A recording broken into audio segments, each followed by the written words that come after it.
내가 동산에서 하나님의 소리를 듣고 내가 벗었으므로 두려워하여 숨었나이다. 아멘. 네, 오늘은 복음과 생명 9번째로 하나님을 떠난 자 무화과 잎으로 가리다. 네, 복음이 하는 일은 처음 생명을 얻어서 위로부터 거듭나게 하고 또 계속해서 우리 가운데 생명이 있음을 알게 해서 생명으로 살아가도록 합니다. 네, 사마리아 여인에게 내가 주는 물을 마시면 샘물이 된다라고 한 것처럼 복음이신 예수님을 우리가 믿고 성령으로 깨달을 때 우리 안에 샘물이 흐릅니다. 그리고 아들 안에 있는 생명을 주었다라는 것을 늘 우리 안에 두어서 왜 아들 안에 있는 생명을 주었느냐, 아들의 영광과 아들이 복종하여서 아버지 품 안에 있게 하신 그것을 위해서 아들 안에 있는 생명을 주셨습니다. 그래서 이제 아들 안에 하나님의 생명인데, 그걸 하나님의 생명이라고 하지 않고 아들 안에 있는 생명이라고 하는 거는 하나님의 생명이잖아요, 그렇죠? 하나님의 생명을 아들에게 줬으니까 자꾸 이제 하나님의 생명, 그럼 혹시 자꾸 사탄이 말하는 것처럼 성부 하나님처럼 되라 이렇게 속일 수 있잖아요, 그렇죠? 그래서 아들 안에 있는 생명을 주셨다라는 것은 아들의 복종하는 사랑의 영광, 복종함으로 기쁨을 누리게 하여서 그 아버지를 사랑하는 그 생명을 주셨다. 그래서 그냥 생명이라고 해도 되는데 아들 안에 있는 생명을 우리에게 주셨다라는 것들이 우리의 신앙생활과 우리가 어떤 생명을 받았는지를 잘 설명해 줍니다.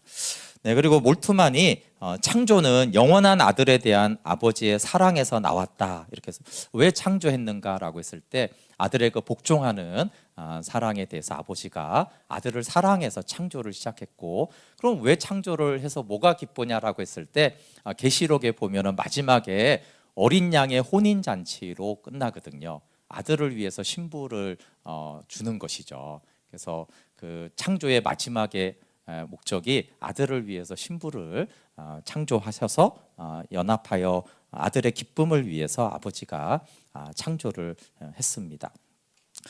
그래서 언약적 교제의 존재로 창조했고, 창세기 1장 26절에 처음 이제 복을 준다라는 그 말이 말씀하다라고 같다라고 그랬어요. 그래서 사람은 하나님의 말씀을 받아 먹는 것이 복인 것입니다. 그래서 하나님의 사랑은 성자 하나님 같이 되라고 했는데 사탄은 이제 성부 하나님처럼 되라고 속인 것이죠. 그리고 이제 사람은 도울 힘이 없는 인생이 되었는데, 지난주에는 우리가 자꾸 사람을 돕는 자로 기대하다가 인생에 여러 가지 낭패를 당하고, 그래서 이 창세기 2장을 넘어선 다음에 하나님이 돕는 자라고 하는 에제르는 19번 다 하나님에게만 쓰였고, 그래서 우리는 사람을 도울 수 없는데 그러면 이제 안 도와야지, 그게 아니라 에제르 안에서 에제르가 되라고 한 것이죠. 도움 대신 하나님 안에서 우리는 이제 사람들을 도울 수 있고, 그래서 신명기에 계속 하나님의 말씀은 언약 안에서 이렇게 돕고 선을 행하고 공의를 행하고 어려운 사람을 이렇게 하는 것이죠, 계속. 그래서 에제르 안에서 에제르가 되라라고 계속 말씀하는 거죠. 근데 하나님이 없이는 우리는 도울 힘이 없는데, 하나님의 은혜 안에서, 또 다르게 말하면 내 안에 그리스도가 사십니다라는 것이, 그리스도는 이제 돕는 자시니까 우리 안에 그분이 사실 때 우리는 돕는 자가 되고, 그래서 이제 사랑하고 도우라고 복음을 전하라고 하셨습니다. 네, 오늘 말씀은 이제 타락한 이후에 이제 무화과에 대한 것인데요. 말씀 순종으로 하나님 안에 거하면은 하나님 안에 거하니까 아담은 감추어지고 하나님만 드러나서 물고기가 물 안에서 자유하듯이 사람은 자유하게 되었는데, 이제 범죄하고 나서 죽음과 분리의 첫 정상이 죽으리라 그랬으니까 이렇게 뭐 우리가 질병이 들어 죽는 걸 생각했는데, 성경에는 죽음의 첫 정상이 뭐냐 하면은 눈이 밝아진 거예요, 그렇죠? 우리 3장 7절 한번 볼게요. 3장 7절 읽어볼게요. 시작. 이에 그들의 눈이 밝아져 자기들이 벗은 줄을 알고 무화과 나무 잎을 엮어 치마로 삼았더라. 네, 눈이 밝아졌다. 다 의미적이죠, 그렇죠? 에베소서 1장에 너희 마음 눈을 밝히사, 이것도 우리 시력을 말하는 게 아니잖아요, 그렇죠? 그러니까 아담이 이렇게 봤는데 죄가 들어오니까 눈이 밝아졌어요. 그리고 안 보였던 게 보였는데 그게 뭐예요? 이제 벗은 줄을 알게 됐어요. 그 전에는 벗은 걸 안 받겠어요? 받죠. 예, 벗은 것이 이제 수치가 된다라는 걸 말하는 거죠. 그 전에는 벗은 것이 수치가 아니었어요. 왜냐하면 하나님의 사랑 안에 있으니까. 아기가 벗었다고 수치스럽게 여기진 않잖아요, 그렇죠? 그런데 이제 하나님의 눈으로, 그러니까 그동안 자신을 봤죠. 하나님의 눈으로 자신을 보니까 벗은 게 전혀 부끄럽지 않았는데, 내가 나를 보니까 이 벗은 것이 너무 수치스럽고 부끄러운 거예요. 그래서 자신의 비참함을 이제 인식하게 되고, 그래서 자기가 자기를 용납하지 못하기 때문에 이제 무화과 나무 잎으로 가립니다. 근데 여기 이제 치마가 카고레가 이제 허리띠라고 했는데, 여기는 이렇게 다 덮었지만 사실 허리띠로는 다 가리지를 못하잖아요. 근데 이렇게라도 해야지 그래도 내가 나를 용납할 것 같고 다른 사람에게 용납받을 것 같아서 이 무화과 나무 잎을 허리띠를 했습니다. 그리고 이제 하나님은 중심을 보시는데 사람은 늘 외모만 보잖아요. 그러면 사람이 외모를 본다고 할 때 다른 사람만 외모를 보는 게 아니고요, 자기가 자기 외모를 봅니다. 그렇지 않습니까?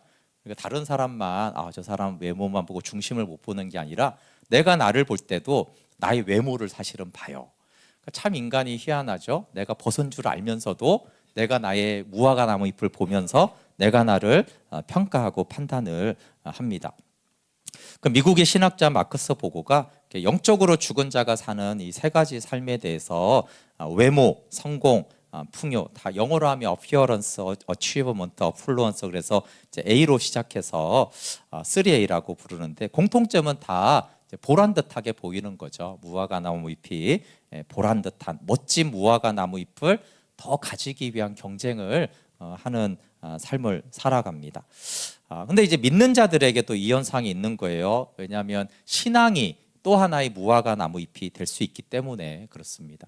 그래서 이제 신앙의 무화과 나무 잎은 믿음과 성공을 동일시하는 것을 우리가 이제 기복주의라고 그러고, 근데 이제 기복주의와 좀 다른 부분들은 가장 무서운 무화과 나무 잎은 선을 행함으로 자기 의의 옷을 입는 거죠. 그걸 우리는 율법주의라고 말을 합니다. 그래서 하나님과 사귐이 신앙생활인데 그걸 이제 종교화하는 것이죠. 종교화라는 건 형식화하고 자기 자랑을 하는 것으로 바꿉니다.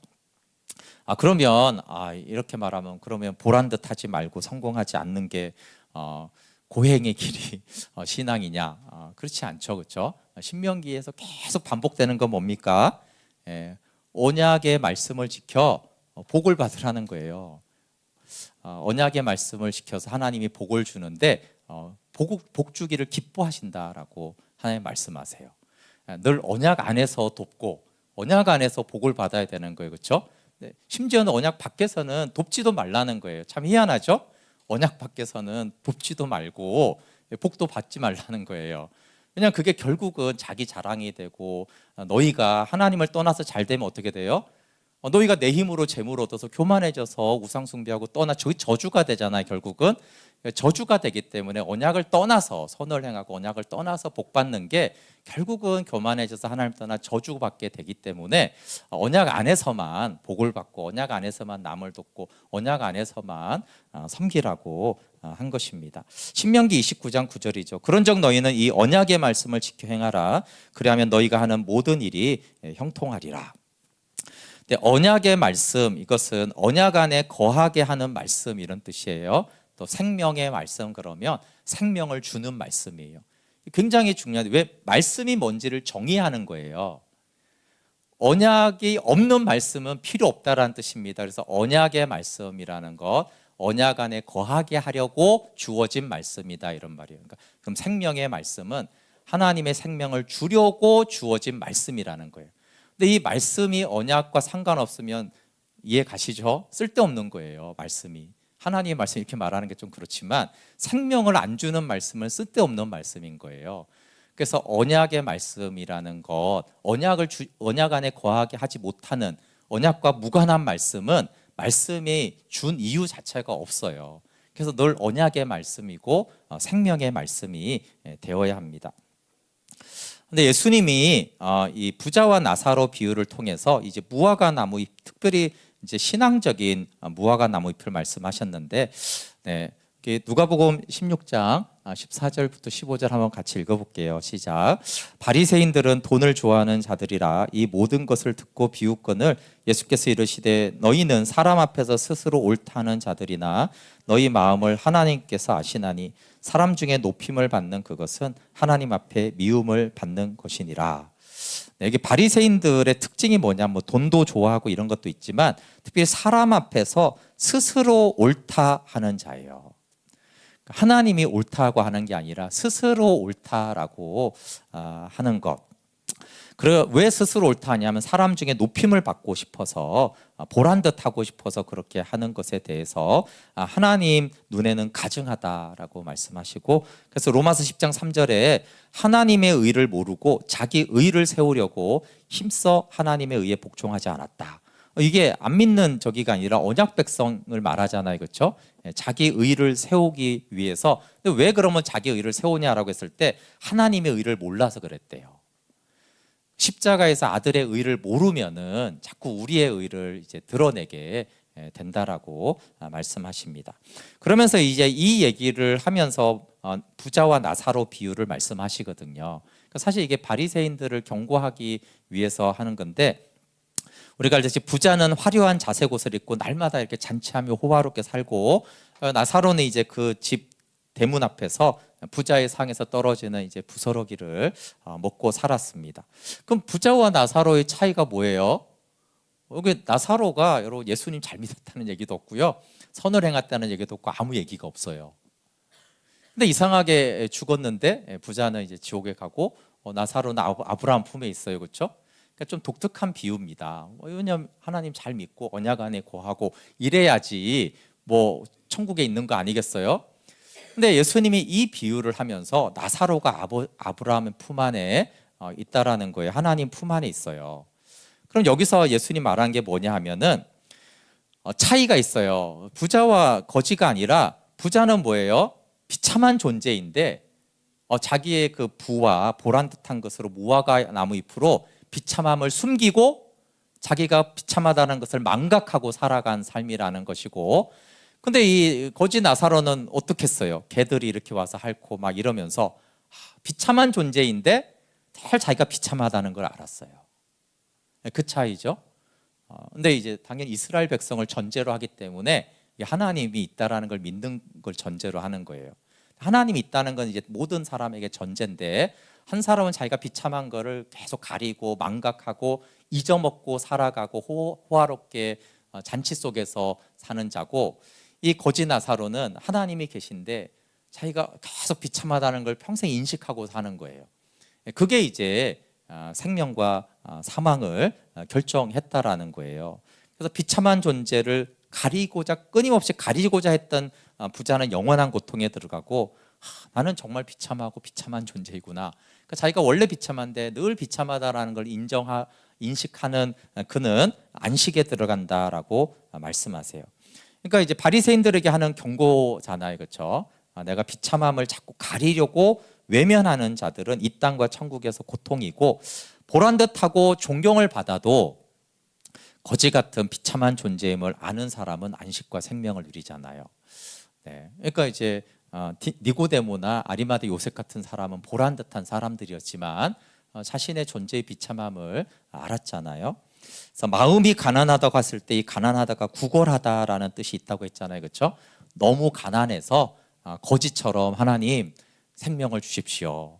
너무 비참하면 구걸하게 되어지는데 결국은 그런 비참함으로 하나님 앞에 나가는 마음이 가난한 자는 천국이 저희 것이다라고 했습니다. 네, 우리가 잘 알듯이 오페라의 유령이 대표적으로 무화과 나무 잎을 벗고 참 사랑을 하는 것을 보여주는데, 여기 주인공 에릭은 선천적으로 흉측한 얼굴을 가지고 태어났는데 유일하게 용납해줄 그 엄마도 너무 이제 흉측하니까 가면을 딱 씌워주면서 절대로 가면을 벗지 말아라. 왜냐하면 그러면 모든 사람이 너를 경멸하고 떠날 것이다 라고 하는데, 그 내용 중에 이제 에릭이 천부적인 음악성이 있고 오페라 가수인 크리스티나하고 사랑에 빠지는데, 크리스티나가 가면을 벗을 것을 요구합니다. 그 이유는 사랑하는데 진짜 참 사랑을 하려면 어떻게 가면을 벗어야지 참 사랑이 되기 때문에 가면을 벗어달라고 하는데, 가면을 벗은 에릭의 흉측한 얼굴에 크리스티나가 키스를 하면서 용납을 합니다. 잘 안 보이시죠? PPT를 보면은 뮤지컬이지만 이렇게 했어요. 이런 얼굴에 키스를 할 수 있겠어요? 정말 다 떠날 만하죠. 다 떠날 만한데 크리스티나가 용납하고, 그때 에릭이 이렇게 말합니다. 우리는 함께 부둥켜 안고 눈물을 흘렸지. 오 하나님, 당신은 내게 최고의 행복을 주셨습니다. 그날 에릭이 죽는데 가면을 벗은 비참한 자기가 죽은 것이에요. 근데 무화과 나무 잎이 에릭의 가면하고 너무나 비슷합니다. 이걸 보면 다 떠날까봐, 나를 경멸하고 떠날까봐 쓰는 가면이나, 이걸 나를 알면 다 떠나겠지 하고 입는 무화과 나무 잎이나 굉장히 비참하죠. 그러면 아무도 나를 용납하지 못하고, 우리 엄마도 나를 용납하지 못했는데 누가 나를 용납하겠어? 나도 나를 용납하지 못합니다. 그런데 이제 문제는 뭐냐 하면은, 가면을 쓴 상태로는 참 사랑을 만날 수 없다는 거예요. 사실 이 크리스티나의 요구는 하나님의 요구죠. 가면을 벗어라. 왜냐하면 참 사랑은 가면을 쓰고는 할 수 없다라고 하는 것입니다. 그래서 하나님은 거짓자를 만나주지 않고 가면을 벗은 정직한 자, 있는 그대로의 비참한 존재를 하나님은 만나주십니다. 그래서 가면을 벗은 자는 자신의 비참한 존재를 인정하는 용기를 가진 자입니다. 그래서 폴 틸리는 이것을 존재가 되는 용기라고 했어요. 이 존재라는 건 비참하다라는 거예요. 인간이 존재적으로 비참한데 그 존재가 되는 용기가 있어야지만 가면을 벗을 수 있다. 그 가면을 벗은 비참한 존재가 되는 용기가 하나님을 만나는 믿음입니다. 그리고 이제 우리는 당연히 이게 무안에서 예수님을 이렇게 묘사하고 그리지만, 사실은 알몸으로 십자가에 달렸다는 것이 사실은 그게 생각해보면 충격적이고 이해할 수 없는 거예요. 왜 알몸으로 십자가에 주님은 달리셨을까? 아니, 그 보혈을 흘려주시면 되는데 그 죽음으로 옛사람을 죽이면 되잖아요, 그렇죠? 우리가 너무나 잘 아는 그 복음 안에 왜 예수님이 그 모든 모욕과 함께 알몸으로 달렸을까라고 했을 때, 무화과 나무 잎을 벗고 비참한 존재가 되는 자를 품으시는데, 모든 그 십자가의 모든 것은 우리를 같아지셔서 죽으시는 거잖아요. 그러면 알몸으로 달리셨다는 것들도 그거는 우리를 말하는 거예요. 영광스러운 하나님이 아니라 알몸이라는 것은 내가 벗었으므로라는 우리의 비참한 존재로, 예수님은 우리와 연합되셨기 때문에 예수님은 죄가 되셨듯이 비참하고 수치스럽고 벌거벗은 자로 십자가에 달리셨어요. 그러면 예수님과 함께 십자가에 달리는 자도 알몸으로 달려야 되는 것이죠. 그래서 믿음은 받아들일 수 없는 존재, 비참한 존재를 받아들이는, 그런 나를 용납하신 하나님의 사랑을 받아들이는 용기입니다. 다시 한번 이걸 좀 보세요. 이게 이제 오페라 유령이지만 키스를 하는 크리스티나가 가면을 벗었는데 결국은 이게 키스를 하지만 에릭이 피할 수도 있잖아요. 그렇죠? 에릭이 가면을 벗고 자기 거울을 이렇게 봤는데 그럼 자기는 자기 이런 얼굴이 용납이 되겠어요? 근데 충척한 자기를 인식했는데 크리스티나가 키스를 하러 와요. 그럼 이제 이렇게 내가 피할 수 있죠. 나 같은 자를 왜 네가 너처럼 아름답고 노래도 잘하고 사랑스러우니까 왜 나같이 흉측한 나에게 키스를 하고 그렇게 하려고 하느냐, 피할 수가 있는 거예요. 그래서 물론 여기에는 이 크리스티나가 흉측한 그 모습을 용납하는 것도 사랑이지만 에릭의 입장에서도 그걸 받아들여야 되는 거예요. 그래야지만 이제 키스로 이제 용납이 되고 서로가 이렇게 하나가 되는 거잖아요, 그렇죠? 그래서 하나님은 이제 나처럼 흉측한 우리를 용납하시는데, 그럼 그거면 다 되는 게 아니라 에릭과 같은 우리, 정말 나의 나됨은 이렇게 흉측한 얼굴인데 이런 흉측한 얼굴로 어떻게 그런 사랑과 그런 것들을 받을 수가 있는가? 나는 아무도 나에게 와서 키스를 해주지 않을 거야 라고 스스로 믿을 수도 있는 거잖아요, 그렇죠, 에릭이? 그러니까 이게 용기란 말이에요. 그래서 이 사진에는, 이 그림에는 이 크리스티나의 사랑만 있는 게 아니고요, 이 키스를 받아들이는 에릭의 용기가 있는 거예요. 사실 하나님과의 관계에서는 그 면이 더 크죠. 우리가 이제 사람과 사람이니까 크리스티나가 너무 진짜 사랑했구나라고 하지만, 하나님과 우리 사이에는 그분은 우리를 기꺼이 용납하시지만, 그럼 그 흉측한 에릭된 나는 사실 그걸 받아들일 수 있는가라고 했을 때, 그래서 폴 틸리가 그걸 받아들이는 것이 굉장한 용기고 그게 믿음이라는 거예요. 흉측한 나를 진짜 하나님은 사랑으로 안아주시고 키스해 주시는 거구나, 그거를 받아들이는 것이 믿음이고, 그 사랑을 용납하는 것이 믿음이에요. 그래서 이제 묵상할 때 세 번째, 비참한 존재를 구속의 은총으로 사랑하는데 그 사랑을 내가 용납하는 것이 이제 생명의 교제인데, 그게 이제 이 장면인 거예요. 에릭이 나를 받아들이는 크리스찬 나를 내가 받아들이는 것도 하나의 큰 용기고 믿음입니다. 그때 그리스도 안에 거함으로 아버지 품속에서 안식하며 영광을 보게 됩니다. 그래서 연합하기 원하는 하나님은 사랑하는 자의 무화과 잎을 잔혹하게 제거합니다. 왜냐하면 참 사랑을 하기 위해서 무화과 나무 잎을 벗고 십자가로 나올 때 알몸으로 달리신 예수님과 온전히 연합이 되며 그 안에, 예수 그리스도 안에 거할 수 있기 때문입니다. 그 대표적인 예가 이제 사랑하는 욥을 벌거 벗기시는 것이죠. 욥의 고난은 정말 존귀한 존재가 심히 비참한 자로 전락한 것입니다.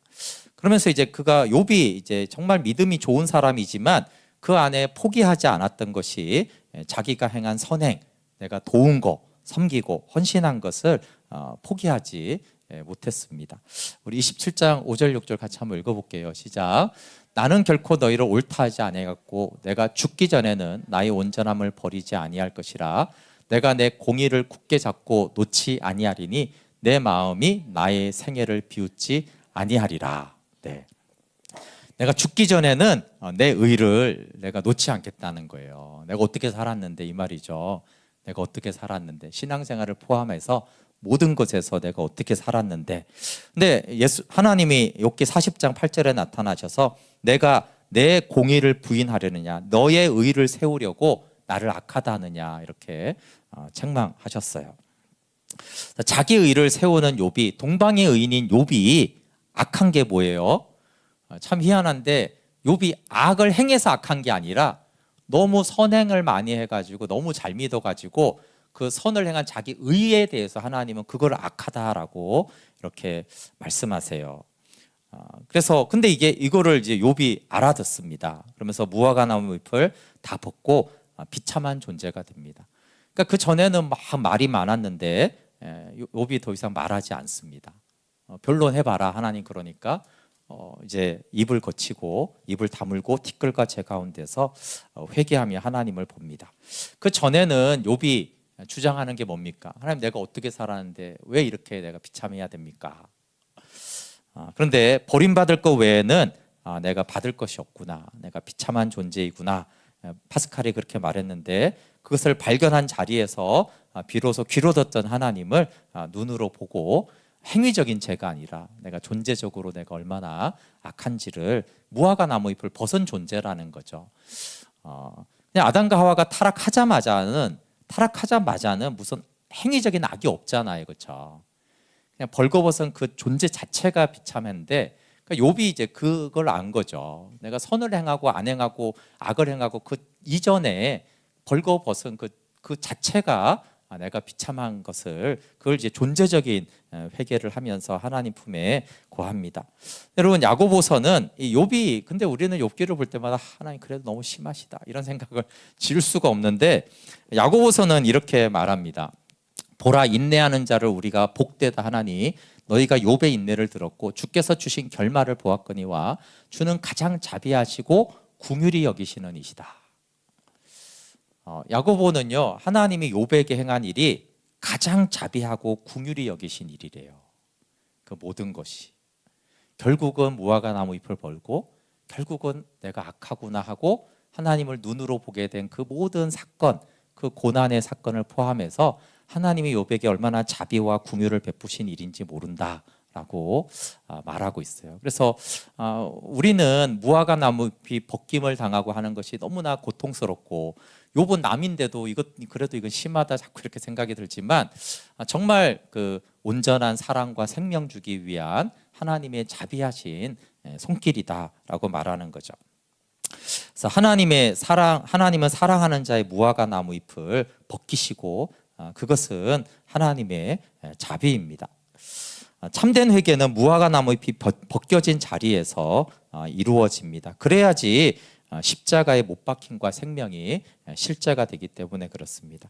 욥의 마지막 고백이죠. 한번 같이 읽어볼게요. 42장 5절 6절 시작. 내가 주께 대하여 귀로 듣기만 하였사오나 이제는 눈으로 주를 배움나이다.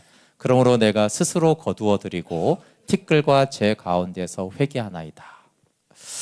네, 여기 이제 스스로 거두어 드린다라는 마하스가 어떤 뜻이 있냐면 자기 자신을 멸시한다 이런 뜻이 있어요. 여기 말로 하면 내가 수없이 했던 그 말들을 하나님 제가 거두어 드리겠습니다 이런 말이죠. 하나님 대답 좀 해보십시오. 왜 이럽니까? 이렇게 했던 말을 다 거두어 드리는데 그 또 다른 뜻은 자기 자신을 멸시한다라는 뜻이에요. 내가 이렇게 비참한 존재구나. 내 의를 내가 죽기 전에는 놓지 않겠다고 그랬던 욥이 하나님을 보게 되니까 내가 얼마나 멸시받을 가증한 존재인가, 내가 에릭이구나라는 것을 알게 된 것이죠. 그리고 예수님을 믿으면 이미 예수님과 함께 십자가에 못 박힌 것입니다. 그거는 하나님 편에서 하신 거예요.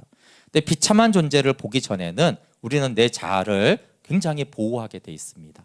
그래서 십자가에 못 박힘에 우리 자아를 내어주지 않아서 십자가에 못 박힘의 능력이 나타나지 않습니다. 근데 욥이 내가 내 자신을 멸시하게 됐다, 내가 내 자아를 멸시하게 되면 어떻게 돼요? 멸시하는 존재를 지킬 필요는 없잖아요, 그렇죠? 멸시하는 이 존재가 빨리 십자가에 못 박히기를 원하는 거예요. 그래서 자아를 보호하고 지키려고 하지 않고 이 멸시받는 이 존재를 주님이 십자가에 그래서 못 박아야 했구나, 이 멸시받는 이 존재를 그래서 죽음에 넘기우시려고 나와 함께 연합돼 십자가 죽으셨구나, 그러면서 이제 자아를 보호하지 않고 온전히 믿음으로 연합시키게 되기 때문에 그때 이제 십자가의 못 박힘과 부활이 실제가 되는 것입니다. 여기 이제 고린도후서 5장 21절에 이것이 이제 하나님과 예수님과 연합돼서 십자가에 못 박히는 고백이거든요. 하나님이 죄를 알지도 못하신 이를 우리를 대신하여 죄를 삼으셨다라는 것은 예수님이 죄가 되셨다라는 거잖아요. 그러면 누구만 예수님의 십자가에 실제되는 연합이 되냐면 뇌가 죄구나라는 거예요. 내가 멸시받을 그 죄덩어리구나 라고 했을 때 죄가 되신 그 예수님이 나인 것을 이제 알게 됩니다. 그래서 죄는, 그 죄가 되신 예수님은 곧 나입니다. 그때 내가 예수님과 함께 십자가에 못 박혔구나. 이때 이제 귀로 듣던 하나님이 눈으로 보게 되는 거죠. 그러니까 욥은 어차피 하나님의 사람이에요. 귀로 들으나 눈으로 들으나 하나님의 사람이잖아요. 그러니까 우리는 예수님을 믿으면 우리가 실제가 되나 안 실제가 되나 우리는 십자가에 못 박힌 거예요. 근데 이제 귀로 듣던 하나님을 눈으로 봤다라는 것처럼 내가 예수님과 함께 못 박혔고 내 안에 그리스도가 사는 것이 실제가 됐다라는 것이 내 삶이 되었고 그것이 이제 눈으로 보게 되고 내 안에 주님이 사신다는 고백입니다. 여러분, 아담이 이 복음을 듣는 것들에 대해서 굉장히 중요한 원리가 하나가 있습니다. 그게 뭐냐 하면 하나님이 아담에게 비참한 존재임을 알게 한 후에 복음을 선포합니다. 하나님은 무화과 나무 잎으로 비참한 존재를 가렸잖아요, 아담이. 근데 이제 하나님이 아담아 내가 어디 있느냐 그랬어요. 그러면 지금 아담이 벗었습니까? 입었습니까? 무화과 나무 잎을 입고 있죠? 무화과 나무 잎을 입고 있는 상태에서요, 아담이 뭐라고 고백합니까? 내가 벗었으므로 두려워하여 숨었다, 이렇게 말합니다. 잘 생각해보세요. 이게 아담이 그래도 비록 타락했지만 놀라운 통찰입니다. 내가 무화과 나무 잎을 입었는데 이렇게 말하지 않습니다. 입고 있어요. 입고 있는데 자기를 어떻게 말해요? 하나님 앞에 제가 벗었습니다, 이렇게 말하는 거예요.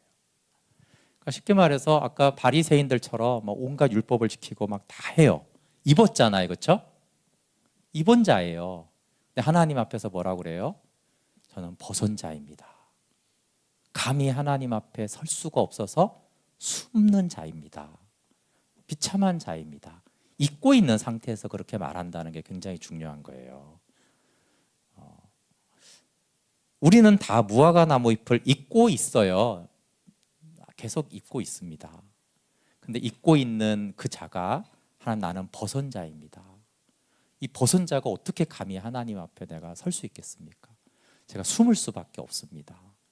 그 섬에 어떻게 제가 감히 서겠습니까? 벗었으므로 두려워하여 숨었나이다. 여러분, 이 고백을 그래도 받으시고 여자의 후손과 가죽 옷을 약속하세요. 만약에 벗었는데 하나님 앞에서 무화과 나무 잎을 입고 이제 나는 무화과 나무 잎을 입었어, 이렇게 만약에 한다면 이 여자의 후손과 가죽 옷은 쓸데없어요. 그래서 그렇게 복음이 주어지지 않아요. 그러니까 처음 이 복음은 원복음이라고 하고 여자의 후손 그리스도와 가죽 옷인 십자가에 예표하는 것은 이미 무화과 나무를 입은 자가 하나님 앞에서 주님 제가 벗었습니다. 너무 부끄럽고 제가 감히 하나님 앞에 설 수 없어서 내가 숨었습니다. 두렵습니다. 제가 하나님 만나면 저는 심판받고 죽을 것입니다. 이렇게 한 거잖아요, 그렇죠? 벗었으므로라고 할 때 하나님이 입혀주는 거예요. 그래, 네가 무화과 나무 잎은 네가 힘들어서 입었지만 그건 벗은 거지. 벗었으니까 입어야 되잖아요, 그렇죠? 그게 입혀준 게 가죽 옷인 거잖아요. 그래, 너가 예수 그리스도로만 옷 입는 거지. 우리가 아무리 이 세상에서 보란 듯하고 이것저것 막 입어도 하나님, 저는 벗은 자예요. 그럴 때 하나님이 그래, 너는 벗었으니까 그리스도로 옷 입어야 될 자다라고 해서 그 가죽 옷이 복음이 되는 거예요. 그래서 그냥 하나님이 타락했으니까 내가 구원해 줄게, 이렇게 한 게 아닙니다. 범죄한 아담의 비참한 존재임을 알게 한 후에 한 거예요. 그래서 아담아 어디 있느냐 라고 했을 때 내가 벗었습니다, 이 말이 정말 중요한 말입니다. 그때 이제 가죽 옷을 입혀 주십니다.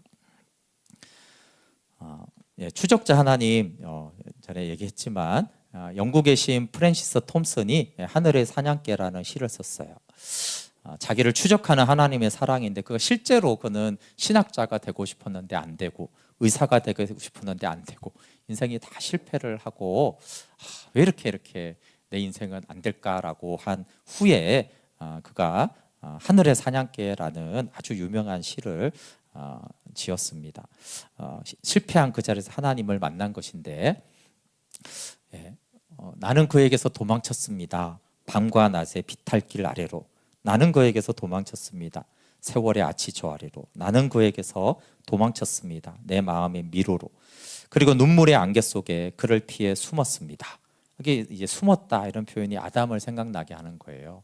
벗은 자라서 내가 두려워해서 나는 숨었습니다. 그리고 흐르는 웃음의 시냇물 속에 조망이 활짝 트인 희망의 가로속길로 달려 올라갔습니다. 그러다가 밀침을 받아서 거대한 공포의 심연 속으로 쏜살같이 거꾸로 떨어졌습니다. 쫓고 또 쫓아오는 저 힘찬 발을 피해.